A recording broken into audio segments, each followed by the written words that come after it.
not like the last week of class when I can't do anything, it's really helpful for me just to hear what will help you. Because I can totally change what I'm doing. Not totally change, but I can tailor things to what works for this class. So every year has a sort of different personality, and some class personalities like some things and some not. So let's start with questions. So what are questions from yesterday? Who calculated the equilibrium potential for sodium? 66, what? 66. Millivolts positive. Positive. So positive 66. So you're going to see in a lot of places that we're going to shoot towards the sodium equilibrium potential when the cell depolarizes. Who calculated the chloride equilibrium potential?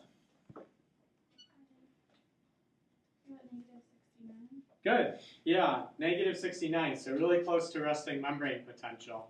And that's going to be really important when we talk about inhibitory neurotransmission.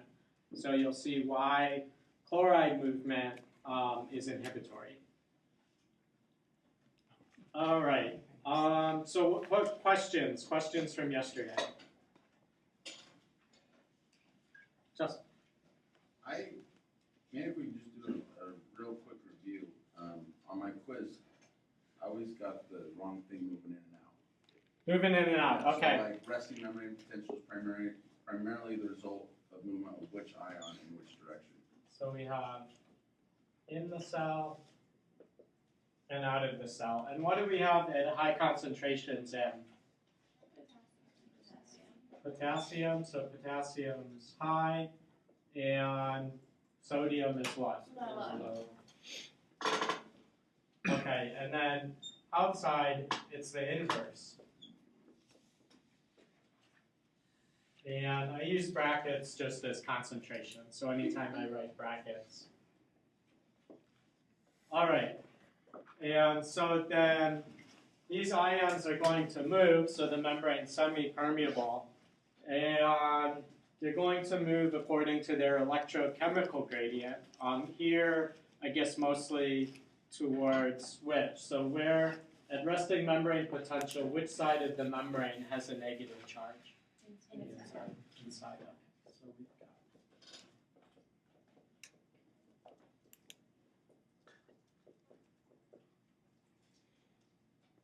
So potassium is low, high. That's our gradient. So according to its chemical gradient, which direction would it move?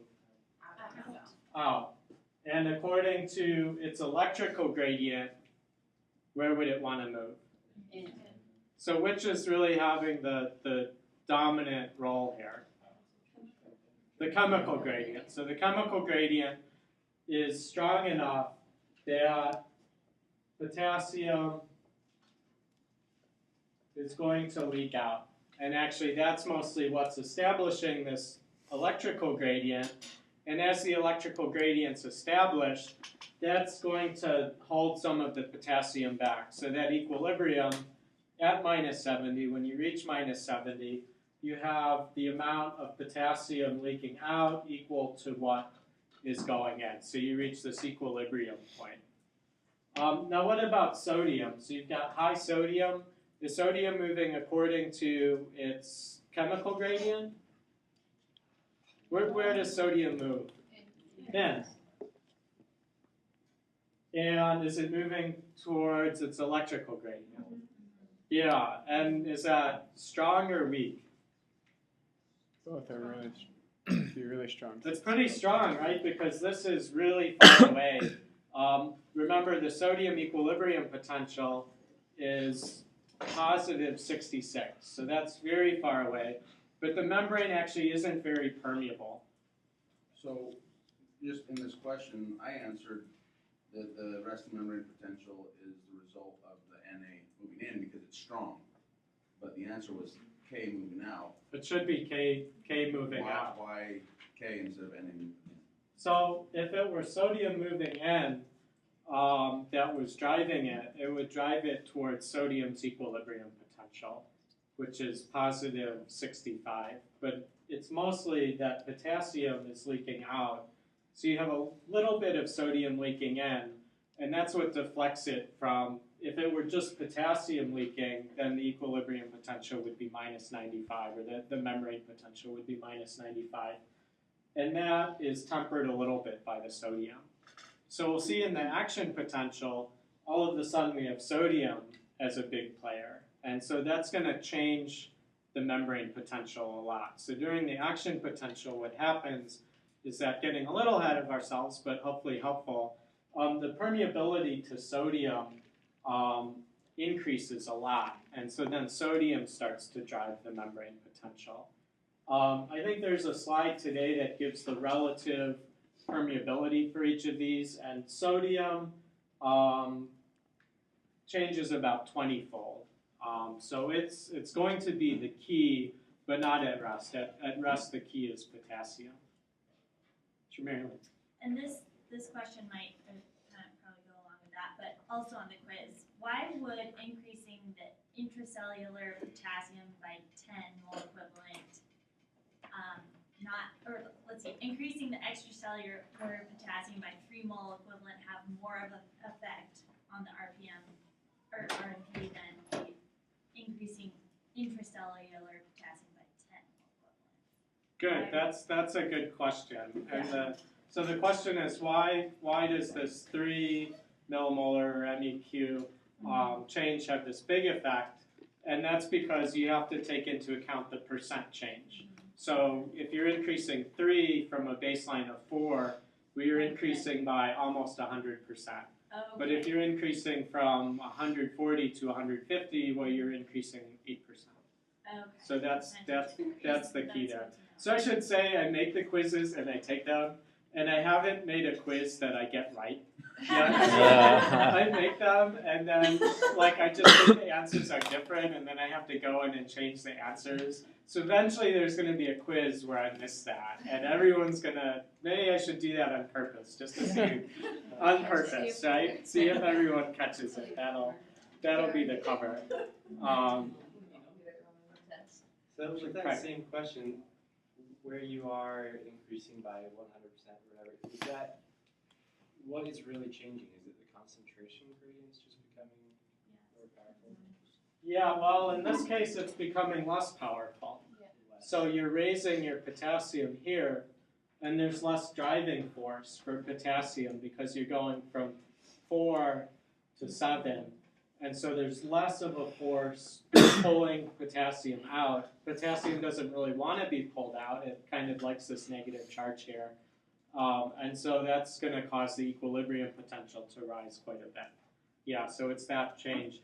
And that is a little true for our WABE, our cardiac glycoside example. So we have a change in the sodium balance in and out of the cell, and that gives you less driving force to pump calcium out. And then you have more calcium, which can be good if it's a little bit, because your muscle is going to be stronger. You're going to get more contraction of the cardiac muscle, but you don't want that too much. All right, anything else? Nicholas, was that, you had a question earlier, was that addressed? Well, the reason why I was so confused is because we had spent so much focus on just the neuron and knowing about how potassium is really the biggest influence on membrane potential, but then it just seemed opposite of when you had asked about different cells, what really influences those individual cells' membrane potential. I see. And so I was thinking, because we had focused so much on potassium or sodium, Yeah. that it was potassium that really set that baseline RMP. So that's true. For all of those different cell types that we gave, so mammalian neurons, mammalian muscle, glia, potassium is the driver. Potassium's the driver for all of those. But relatively, between them, there's a difference in how much that is modulated by sodium. Yeah, that's a really good question. So,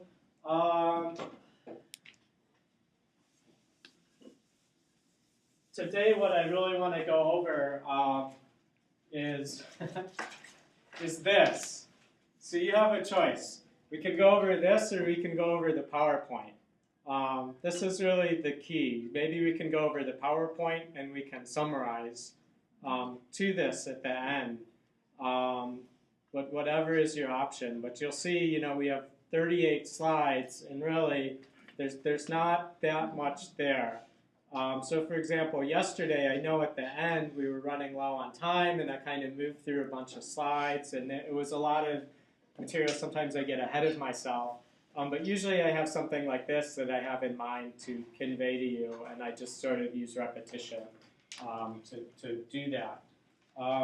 Anything else before we get going? I guess something has been bothering me. So if Wabane's end goal has to do with calcium, why don't we just sort of paralyze the sodium-calcium anti-port pump? Why do we go to the sodium-potassium pump?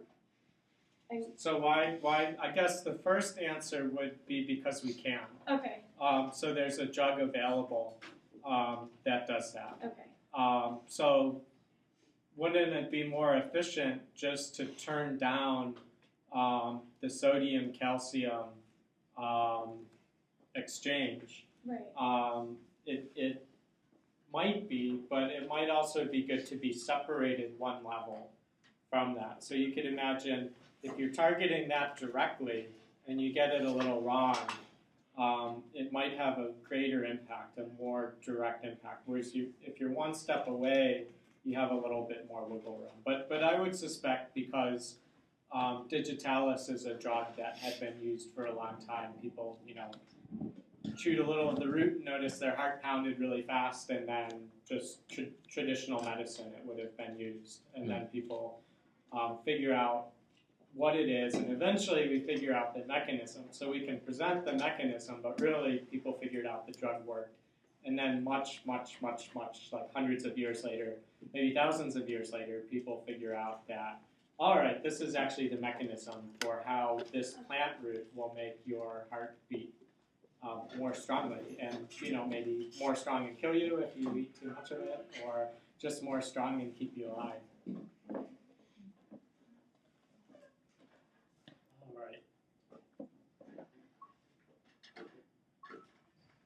All right, our case study today. So you just start, you're in a new practice. This is my totally make-believe case study just to direct you where I want you to think. You are working with a couple who just had a kid. Their kid's, maybe 10 months old or whatever I put on there. Kid is sick a little bit and has a seizure while sick. The parents, understandably, are very concerned. But do know that febrile or fever seizures, fever epilepsy is pretty common. So about 1 in 25 children will experience them. Not really a cause for concern. Maybe you try an EEG and you don't really see anything. So you assure the parents, this is what it is.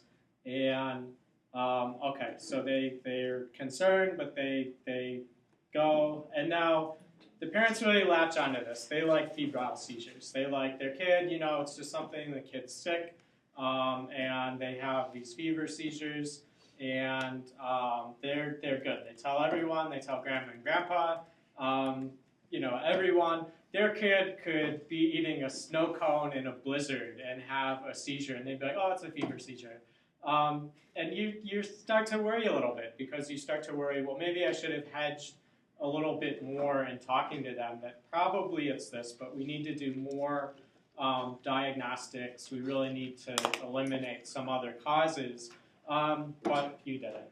And so now you have to devise some explanation, some convincing series of what could be going on to this child's parents, because they're sort of resistant to further diagnosis. They're like, well, our kid's going to grow out of it. That's it. And you're like, well, maybe we should look into this and think about some sort of medication, some anticonvulsant medication.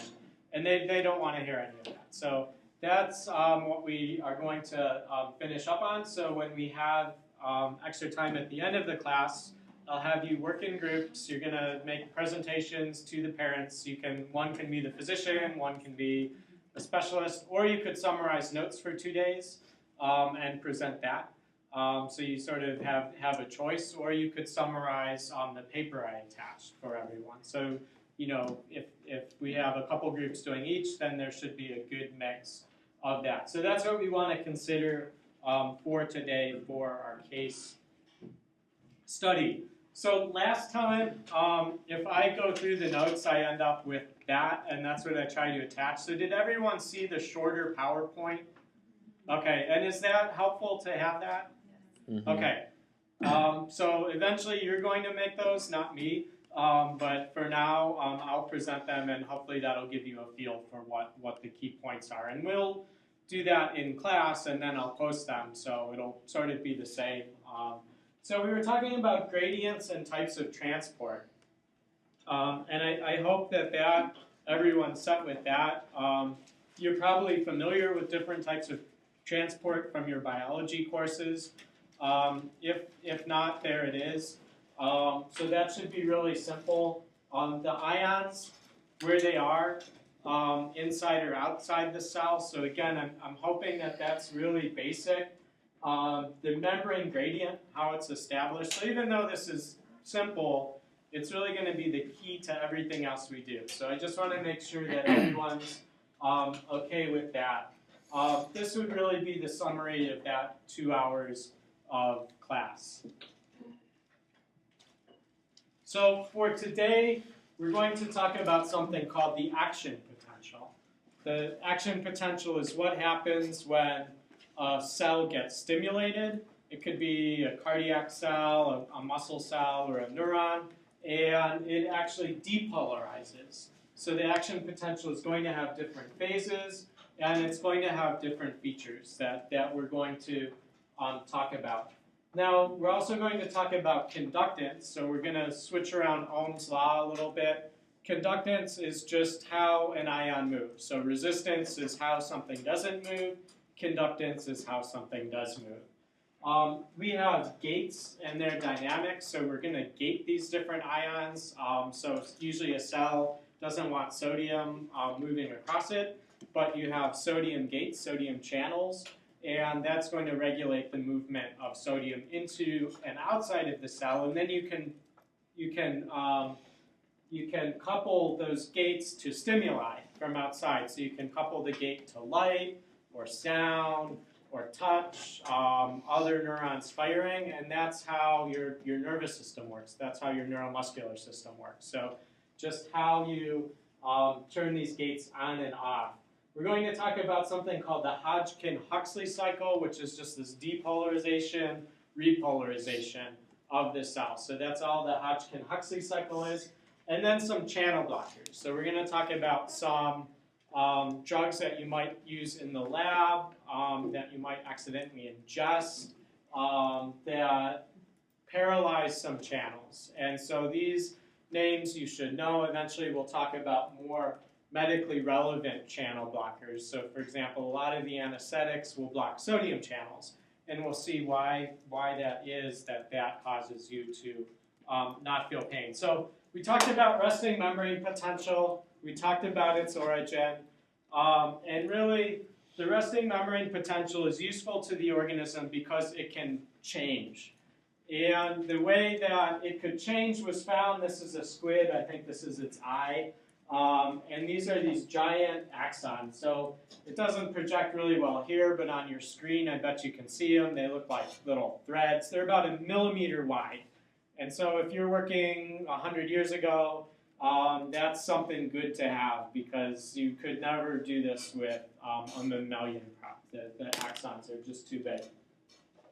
And what they did is if they crushed them, if they pinched them with a forceps, then they would notice the membrane potential reversed briefly. And there was some criticism of this because it was, is this real or is it just some experimental artifact? So when we say artifact in science, it's not like something good like if you're an archaeologist, you want artifacts, they're really good. If you're a scientist, you don't want artifacts, they're really bad. It's something that doesn't mean anything or you can't reproduce. So for us, artifacts are bad, but maybe in other fields, they're great. When you go on vacation, you want all sorts of artifacts. So if resting membrane potential becomes positive, where's the negative charge? It's going to be a little bit on the outside, at least relative to inside the membrane. So it's the potential across the membrane that's key.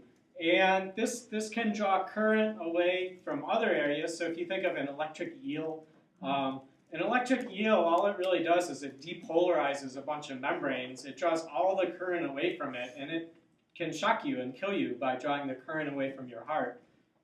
So you're moving current, but that can actually have an effect on the environment. So you keep track of the membrane, but as we'll see as we propagate these action potentials, that it's also going to draw charge away a little bit from the area. So if we were to plot out resting membrane potential, it would look like this. So there'd be some sort of baseline, and this is millivolts. So you'll see minus 70 a lot. This is time. So we're going to see a lot of these charts, and really the key to today is what's going on here, what's going on here, what's going on here, and here. And that's it. That's it for today. So that's really the key point. If you can draw this and draw little arrows to all the little bumps and wiggles, you're set. That's really the basis of neurophysiology. So during an action potential, what happens is there'll be a small depolarization, a small initial depolarization, and that's going to trigger a large depolarization sometimes. And this is going to shoot towards the sodium equilibrium potential, and then it's going to recover. It's actually going to overshoot resting membrane potential, and then it will reach resting membrane potential again. So this is our action potential. This is happening all over the place in our nervous system. The cells depolarize. They actually polarize in the positive direction, and then we would say repolarize. So sometimes we'll say they depolarize and repolarize, but you know, of course, that's a simplification because they're depolarizing. They're repolarizing in the opposite direction. They're depolarizing, they're repolarizing in the opposite direction. But we're just going to say depolarize, repolarize. So that's going to be it. And you'll see muscle cells. This would be a neuron. Muscle cells will depolarize to about 0 and then reverse. But that's a couple weeks away. Really important point. During an action potential, you have movement of ions. But it's not that like you have an action potential, all your potassium moves out of the cell and all the sodium moves in the cell. It's not at all. You have very few ions actually moving. So it's actually the movement of ion that sets up this current, but you don't need very many of them to move. So about 1 in 3,000 of the ions in a neuron, in an axon at some location will actually move. And that's how you can keep firing action potentials. So this is going to be key. All right, so how you measure this is with a couple of electrodes. So if you were an electrophysiologist, if that's what you did, and this is sort of true of other EKGs and EEGs, it's a similar process. You have a grounded electrode. This in a lab might just be the media in a culture dish. And you have a recording electrode that you're going to stab your tissue with, and you have an amplifier that measures the voltage difference between the two.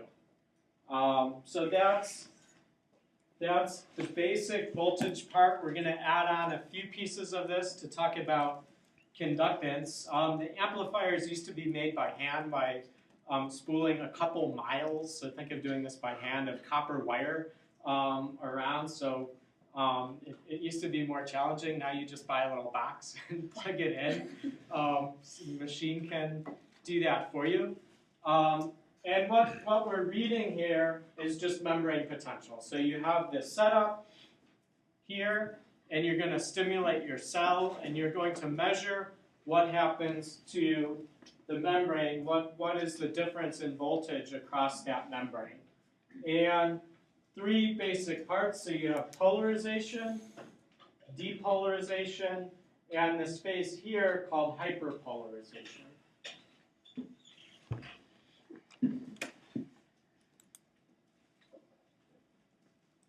So what we need to answer is really how does the flow of ions, so it is the flow of ions that is responsible for this. So we know that we're set at resting membrane potential because the respective flow, mostly potassium but some sodium. And how does changes in the flow of those ions create that that action potential? Now sometimes when I make these like little charts, like do you ever use PowerPoint and you're trying to use like that line tool with your mouse? So sometimes I'll make them and there'll be a little blip where there shouldn't be a blip.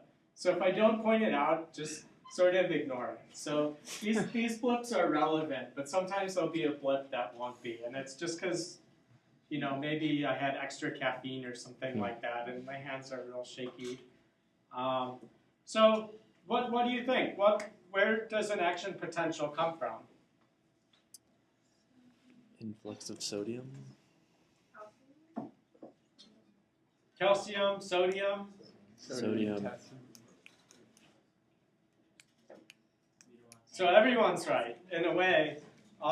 It just depends on where you look. So the action potential itself is often caused by neurotransmitter release, which we'll see is often due to calcium. So calcium in the cell can stimulate neurotransmitter release, but that neurotransmitter will often bind sodium channels and increase the conductance of sodium. So that all of a sudden the membrane is going to become more permeable to sodium. So you have, like Andrew pointed out, you have sodium conductance increase, sodium moves in, and that's why you shoot towards positive 66, or positive 66. So all of a sudden your cell becomes really permeable to sodium. And now the membrane potential is going to shoot towards the equilibrium potential for sodium. So remember, there's all that driving force for sodium, both the electrical gradient and the chemical gradient, and then it stops. What? Why? Why doesn't it plateau? So it stops here, it stops rising because you've hit the equilibrium potential. But why doesn't it just stay up? Because the So two reasons. the channels close, the sodium channels close. So inactivate. channels close, and then potassium channels are going to open and cause your cell to repolarize. Now when we get to cardiac muscle, we'll see that the action potential looks really different. So a lot of the cardiac action potential isn't mediated by sodium but by calcium, and then it's going to plateau for a while to give time for some contraction and then eventually repolarize. But this would be our generic. Just repeat that again, why doesn't it plateau? So it depolarizes, and then the sodium channels are going to close. And remember, the membrane potential is due to movement of ions. So you have the ions that are moving, that are driving it up here, their flow is going to be shut off. And at the same time, this rapid repolarization is going to be because potassium permeability increases. So if you didn't have that potassium permeability, getting ahead of myself, I'm going to put up slides and we're going to flip through them. Claire?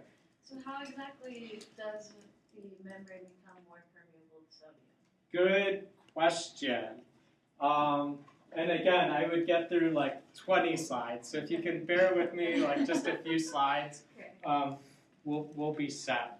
So we had that, and the evidence for this was initially based on sodium depletion experiments. So what happens if you put your axon in low or no sodium environment? So the shape of the action potential is going to be disturbed. So the red would be if you had about a third the level of sodium. So this was the experimental evidence that sodium moving into the cell gives rise to your action potential.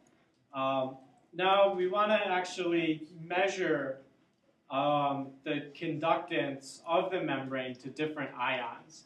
And this was made possible by a technique called patch clamp. So patch clamp is similar. So we've seen our two electrodes before. We've seen our amplifier. But we're also adding on something that's going to let us pass current into the cell. And the current we're moving in is often just potassium ions. So we're going to inject potassium ions or sodium ions or chloride into the cell. And we're actually going to set the membrane at a certain potential, and we're going to hold it there. And we can tell what the conductance of the membrane is because that's how much of the ion we have to pass in to keep it there. So this is called patch clamping. It lets you set the membrane at a certain potential, and it's going to let you read the conductance. So conductance is little g, and the conductance of the membrane for different ions changes during time. So it changes over time during an action potential. And what the voltage clamp lets you do is it lets you eliminate one variable and measure another. And this is based on Ohm's law, which is really simple. So Ohm's law, you'll remember, is resistance is equal to voltage divided by current. So resistance is the inverse of conductance. So if you just flip that around, conductance is equal to the current divided by the voltage. Conductance, you'll see a lot, so you should know that little g is conductance, so that's going to come back up in the course. So this is a figure from this really key paper that demonstrated that it was changes of conductance that underlie the action potential. And what this is, it's just a plot of potassium conductance over time during the action potential. So this is probably a little bit delayed. It's not sodium conductance, but it's just an example. You're measuring different individual points and then fitting the curve from that. And a little more into this formula. So you've got conductance of an ion X. So what's conductance again? You can tell me. Measure of movement. The measure of movement, yeah. So how much is this ion moving? So the conductance of the ion is equal to the current of the ion. And remember, in patch clamp, you're measuring this because that's how much you have to put in to keep the membrane at whatever point you're keeping it at. So Vm is what you set the membrane at. So you've set the membrane at Vm by putting in this much current. And you can measure the equilibrium potential of the ion just using the Nernst equation. So you would hold the membrane at a given polarization, so minus 80 or minus 50 or plus 10. And while doing that, you would be measuring how much current's moving because that's how much you have to put in to keep the membrane there. And you'll calculate out the Nernst, and then you have your answer for conductance. So it turned out to be a really nice, elegant way to demonstrate movement of ions during the action potential. In your note set, in your Word document note set, I think this is listed as optional. You're going to see some areas here that are optional. I think they're interesting, maybe important, but in terms of what you really need to focus on, the concept of conductance is really the key. So the conductance of the membrane to ions.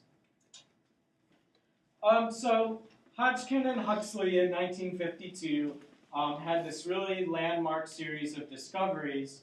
And what they were able to do was to plot the membrane potential, shown here in V, and the conductance of sodium and the conductance of potassium. So this is conductance of sodium, conductance of potassium, and the membrane potential. Why was their timing horrid?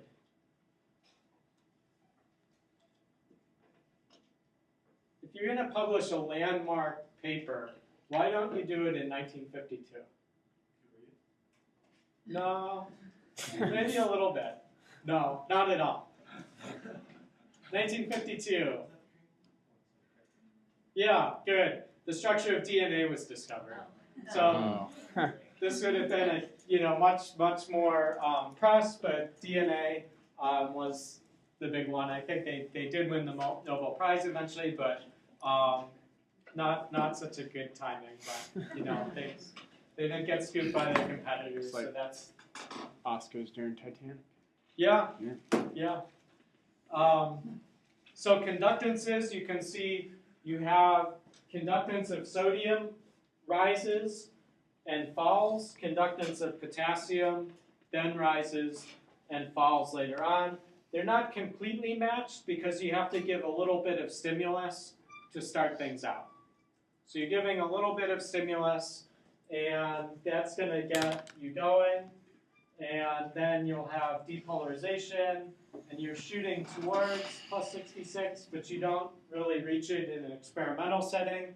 We'll see why in a moment, because the sodium gates are only open for a little period of time. So those are going to close, and then the potassium gates are going to open, and that's going to repolarize your cell. Now you'll repolarize if you don't have potassium gates, but it'll take a long time.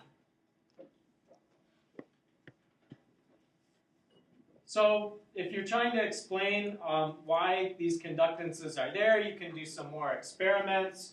You can see, well, what happens in a normal situation? Sodium's going to flow in. What happens if you have a sodium-free solution? You can replace sodium with choline chloride or something like that. In this case, actually, sodium's going to flow out. So then you replace sodium and it flows in again. So again, they were just able to show that potassium and sodium movement underlie the action potential. Imagine in your head an action potential and you have to draw little arrows and say what's going on. You'll all know when you depolarize what's going on. Sodium flows in. Sodium flows in, unless it doesn't. So we'll have some exceptions. It's biology. There's always exceptions. You want to pay attention to those exceptions. You're repolarizing. What's happening when you're repolarizing? Two things. Sodium channels flow, yeah, and potassium channels open. A couple other ways that this can be demonstrated. In this case, pharmacologically. Does anyone know what this fish is? Has anyone eaten this fish? No. Rockfish? Pufferfish. Yeah, this is a pufferfish. You can make a dish out of pufferfish called fugu, which is a delicacy. It's very expensive. It's also often very beautifully displayed on the dish. Pufferfish makes a toxin. It contains a toxin called tetrodotoxin. Tetrodotoxin is made by a bacteria, and somehow in consuming the bacteria, the fugu builds it up in a lot of its organs, and you'll have diners die every year. So it's sort of the allure of eating. Or people will catch a pufferfish and try to prepare it at home, and they're not as good as the certified Japanese chef who makes it up. So tetrodotoxin, it turns out, is actually fairly common in the environment. So does everyone know what a newt is? It's like a little amphibian lizard.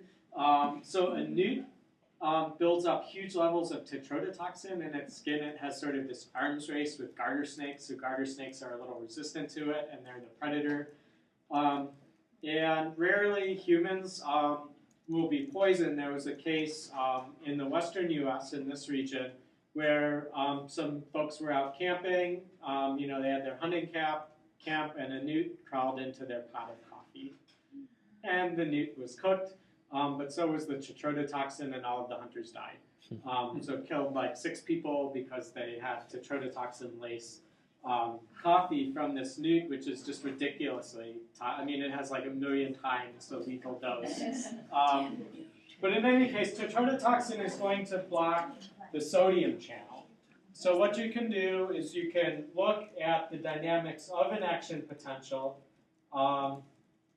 if you have tetrodotoxin present. And here, you're actually making this happen, so you're depolarizing the cell yourself manually, and you look at conductance of potassium and conductance of sodium. So you're going to shut off sodium conductance. I just showed this just to show that you're triggering what should give rise to a full action potential, but you're not getting anything.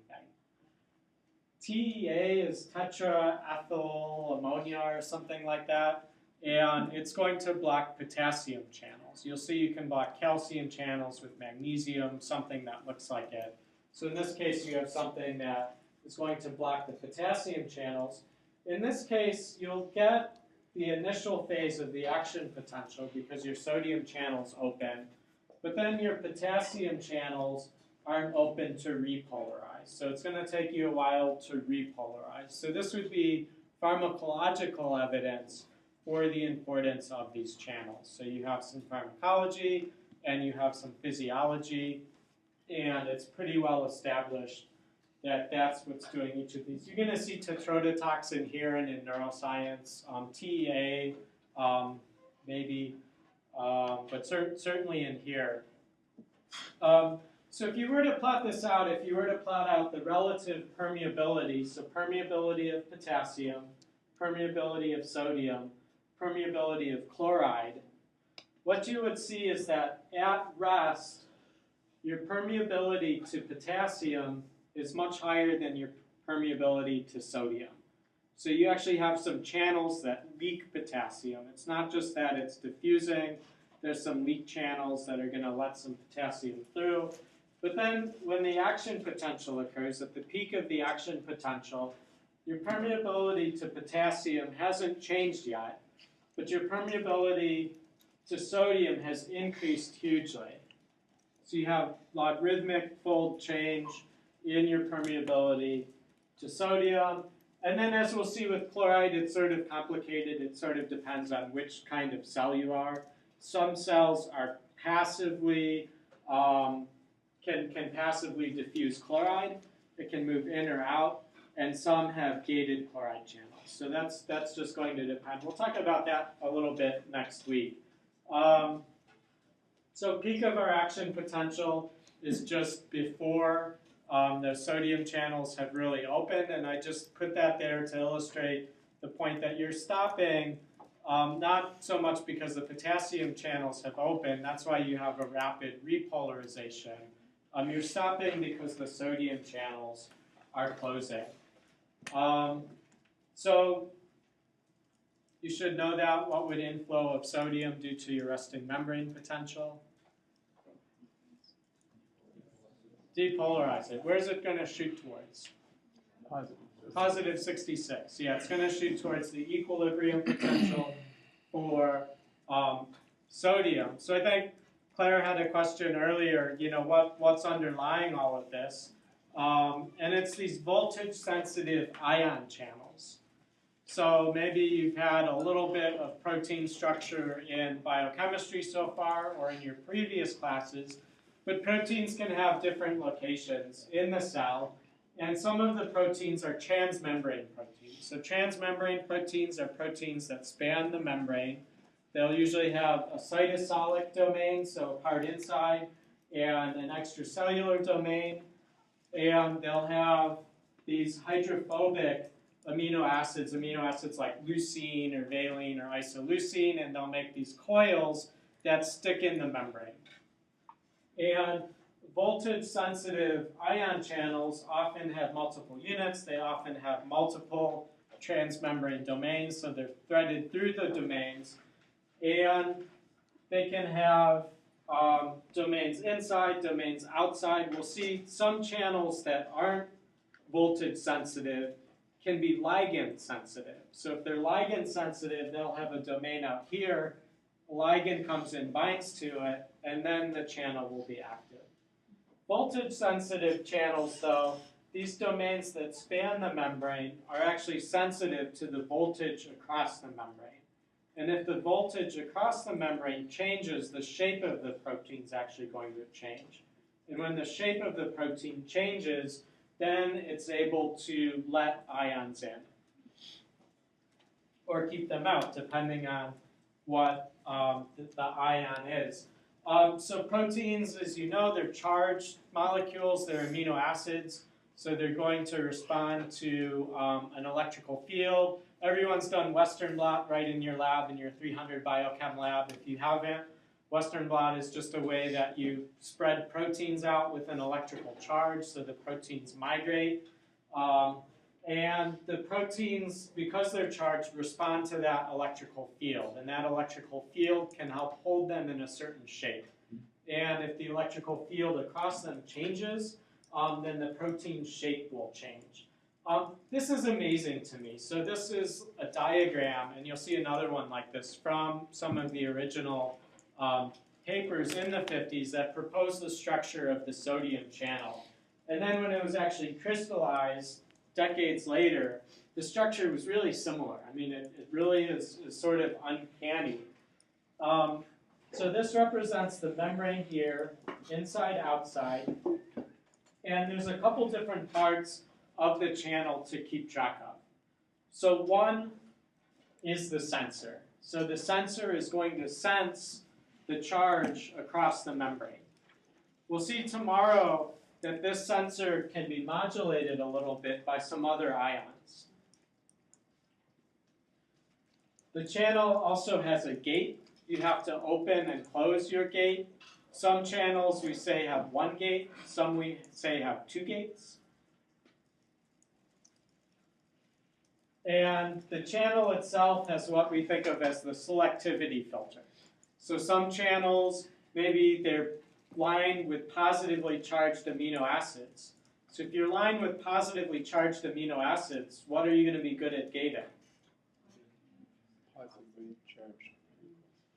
Well, you'd attract negative. Yeah, you'll be good at gating anions. So if you're lined with positively charged, you'll be good at gating anions. And if you're lined with negatively charged residues, then you'll attract cations. And the size of this filter can actually also regulate which ions can move through. So you have different sizes, potassium versus sodium. Sometimes we'll say a channel is a cation channel. Sometimes we'll say it's a sodium channel. What do you think is the difference between a cation channel and a sodium channel? Specificity. The size? The size is important, and the specificity is also important. So the cation channel will gate sodium, but it'll also gate potassium and calcium, whereas sodium channels will be more specific for sodium.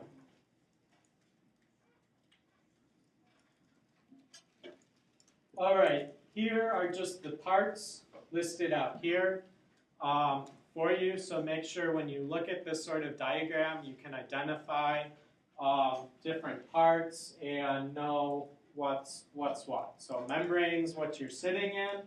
The channel is where the ions will actually move through. The selectivity filter defines what can move through. The gate is actually what will prevent ions from moving through at some point, so you don't want to just always be open. And then you have a sensor that will detect whether or not the channel should let ions through at a given time. And so these original researchers who were doing the electrophysiology proposed that 3 factors could account for the action potential. And they named these the M gate and H gate, which are associated with the sodium channel, and the N gate, which is associated with the potassium channel. And they said the M gate is fast, so it underlies this rapid increase in sodium permeability. But then you also have an inactivation factor, the H gate. And you have the sodium channel open, it's going to open, sodium's going to move in, and then the H gate is going to close. And you have to actually reset this before you can stimulate the cell again. So that'll be important in a moment. The sodium gate, they just said N gate. And again, they have this little cartoon.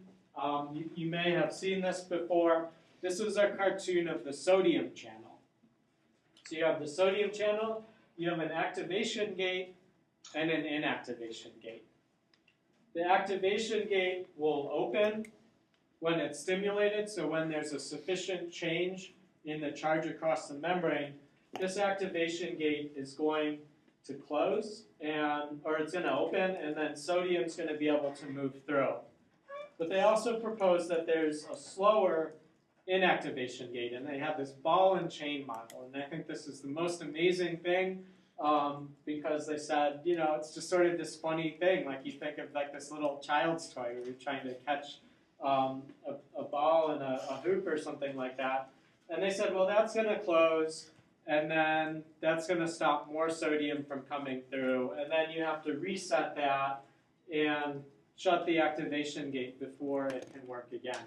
So they're amazingly prescient in this. So if you look at the amino acid structure of this, the gate actually has this long chain of amino acids that's like a string, and then it has this blob of amino acids that's like the ball, and it actually sort of wiggles around in the cell and plugs the gate.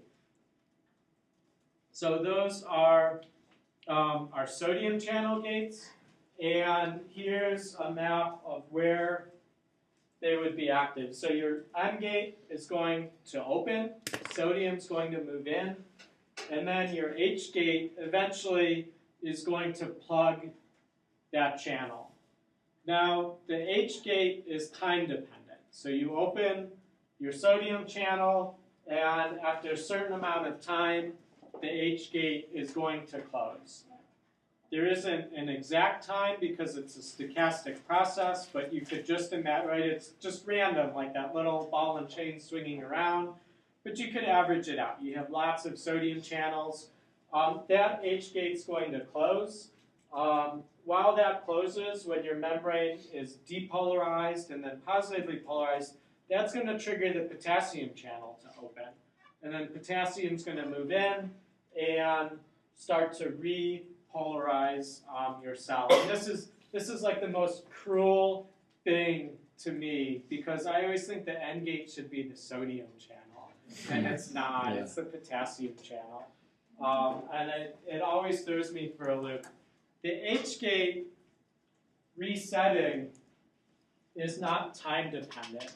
It's repolarization dependent. So it's not going to reset. It's going to be stuck in the channel until you repolarize your cell. And then at that polarization, it will pop out. Sure, ma'am. So the H gate closing actually signals the N gate to open? Is that what happens? No, they happen around the same time. Just time. Yeah. So Okay. It's not a signal though that. no, not at all. So a lot of times what will happen is you'll have some stimulus, but it won't be enough to trigger an action potential. So you have a little bit of a stimulus, and you'll have your sodium gate open. You'll depolarize a little bit, but then the H gate will close, and you won't repolarize everything. And then you're at sort of a low potential, so then the H gate pops out. So it doesn't always happen that you have an action potential. So those two aren't coupled, but generically, if you were to consider the whole bulk of the sodium channels and potassium channels, your various population of H gates are closing in this period of time, and then once you reach this period of, I guess, positive polarization, then the potassium channels are going to open. And you said, sorry, the resetting of the H gate is dependent upon the charge? Or the... Yes. So the H gate inactivating the channel is dependent on time. But the H gate unplugging the channel and letting the channel become active again is dependent on the membrane repolarizing. So the membrane becoming polarized again to negative voltage. Sure. So the N gate we can just think of as being time dependent. So it's just going to open and close. So on the main graph, does this account for like the little bump before it starts off, or is this strictly just when it's depolarizing? So we're going to get there. Okay. So that we'll talk about that when we talk about threshold.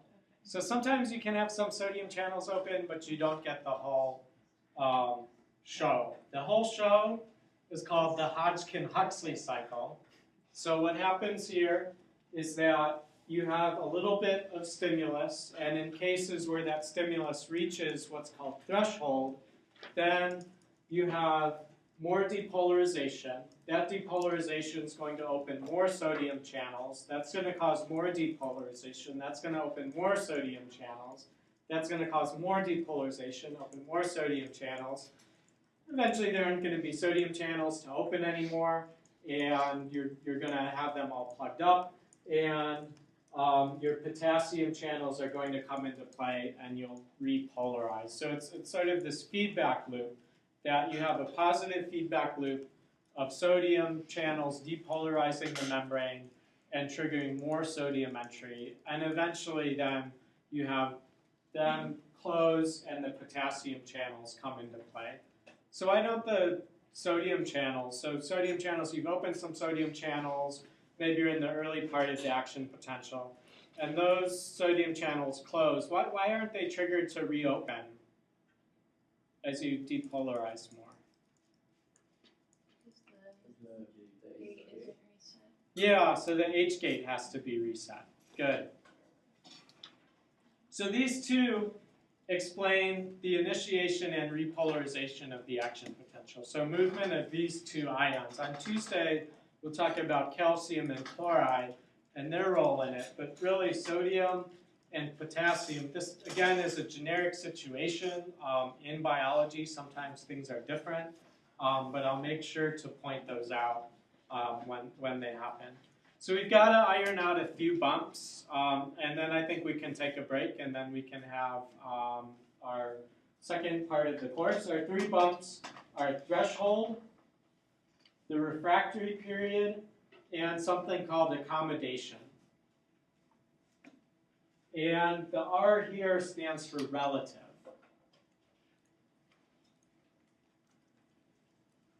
So imagine you're a researcher and you're trying to depolarize these neurons or cardiac muscles so you can study them. And you're giving them a little jolt, and sometimes you get an action potential, sometimes you don't. And you want to find something, you don't want to fry your cell, you don't want to put in this huge charge. So you want to control that. You want to use a small amount of depolarization because you think that reflects more of a natural state. And we're going to say that that level of depolarization is about 5 millivolts. So 5 millivolts in our generic example is the level that we call threshold. And threshold is defined as the depolarization that will cause the neuron to fire 50% of the time. Now, we're always going to ignore the 50% of time when it doesn't fire. I'm always going to say we reach threshold and you hit an action potential. We hit threshold and then this happens. But really, threshold is the level where you get 50-50.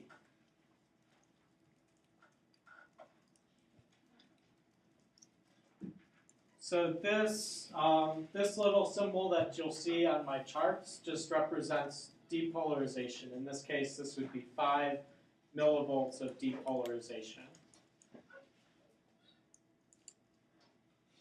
These little bumps would be sub-threshold, or they would be threshold and they didn't kick through to an action potential.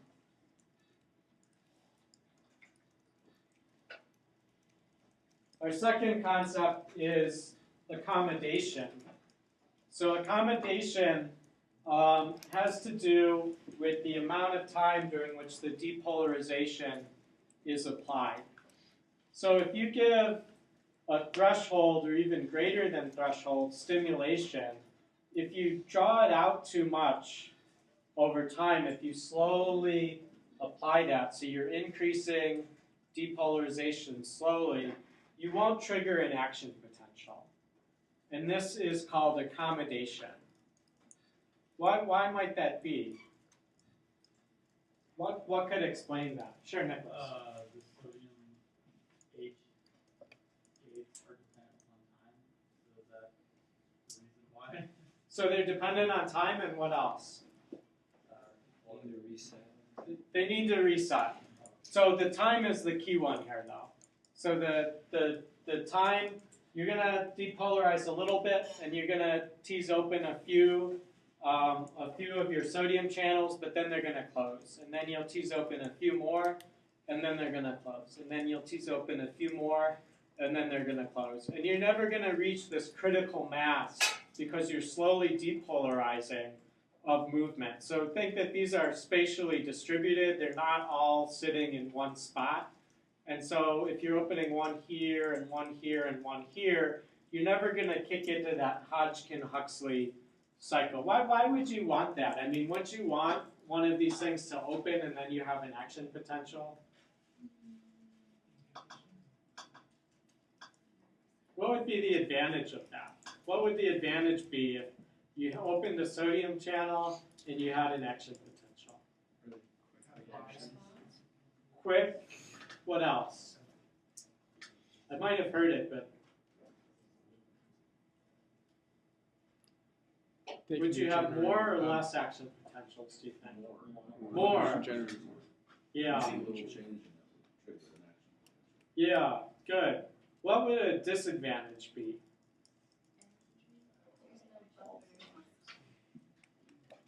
So energy would probably be an advantage because you wouldn't have to stimulate a lot of these things. So you wouldn't have time to decide what you wanted to do.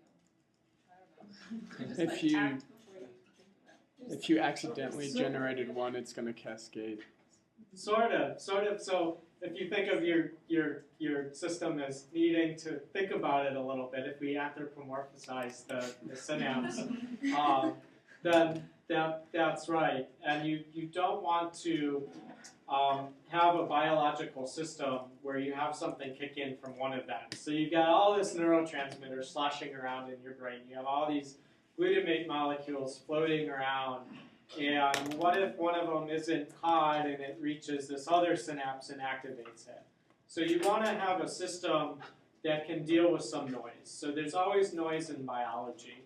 And you want to have it so that you have to overcome some amount of background noise in order to have a signal. So that's why you would want to have a system where it takes a certain amount of input, not just a tiny bit, to get your action potential. So that's accommodation. Which gate is it explained by again? The H gate. So how you can use accommodation would be, for example, if you're performing cardiac surgery. So imagine you're trying to do some delicate vessel work and the heart is beating. That would be tough, right? I mean, it'd be impractical. So what you want to do is you actually want to stop the heart. And you can stop it by using the H gates. So if you put the heart in a high concentration of potassium, maybe 20 millimolar potassium, what's going to happen is that you're going to depolarize the cells. They're going to depolarize. The sodium channels are going to open. And they're going to open, you might have one contraction of the cardiomyocytes, but then because the H gates swing shut, and because they can't reset, then you're set. So then your heart's going to stop. That's actually how executions occur in this country. So you give potassium chloride to stop the heart and some drugs to paralyze the patient so they don't, not the patient, oh my gosh, the individual. And that's why it's such a problem, like with botched executions now, because it's sort of not a good system to do it, but you're trying to use the system, you're trying to use the H gates and shut them, I guess, to depolarize and not be able to beat anymore. Is the potassium chloride the drug that we're having difficulty getting? No, definitely not. So I think there's 3 drugs that are used. So there's an anesthetic, which I think might be the drug. There's a drug that paralyzes the patient, so they look very. Yeah, that would be a paralytic, and that's sort of the critique, is that you're paralyzing someone, so you can't really see if the anesthetic worked, because it's really painful to have high levels of potassium chloride. So you have something that is supposed to prevent pain, something that stops moving, so it looks like you've prevented pain, and then something to actually kill the person, to stop the heart. In any case, hopefully all of you budding surgeons will try to use this to do surgery and not to kill people. So that's accommodation.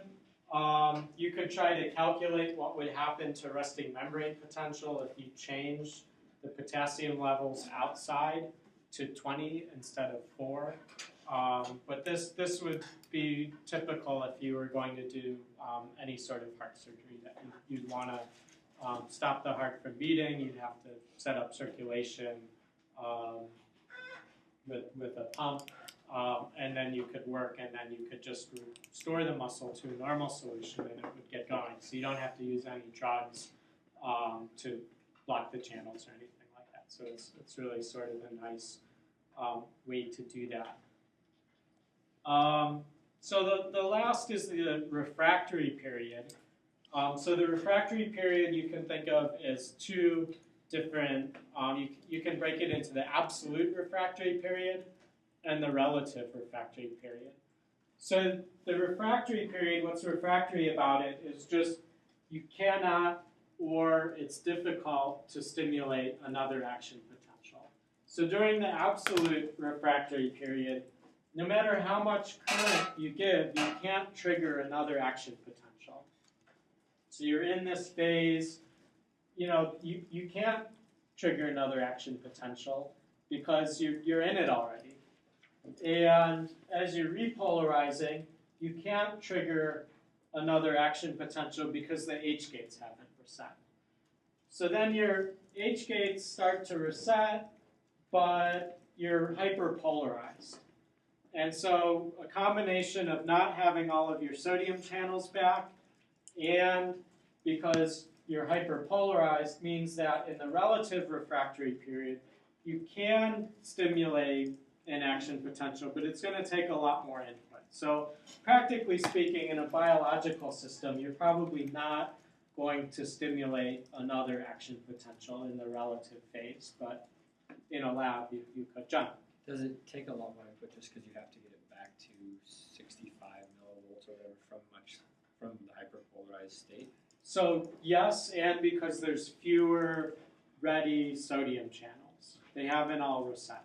And if you do stimulate an action potential, because not all of the sodium channels are ready to go, it won't be like this nice action potential. It'll be a little delayed, and the peak of the action potential won't be as high. So why does the cell become hyperpolarized? That's a question I could ask you. Where is it shooting towards? What's moving? Potassium. So you've increased conductance of potassium, and what would it shoot towards if it could? -95, good. So you've increased potassium conductance and you're shooting there, but your channel's closed, so you don't really get there. Yeah, and here you're shooting towards the sodium equilibrium potential. And I draw it so you get there, but in a real situation, you're more likely to reach, maybe positive 20 or 30. And this is just a graph of that. So you're giving a threshold stimulation, you get an action potential, you wait some time, you do it again, you get an action potential. The relative refractory period, you stimulate an action potential, you don't wait enough time, you give a much bigger stimulus, and you'll get an action potential, but it won't have the same curve. So it'll probably be a little delayed also in how quickly it depolarizes. Absolute refractory period, you can't do it, so that's why it's absolute.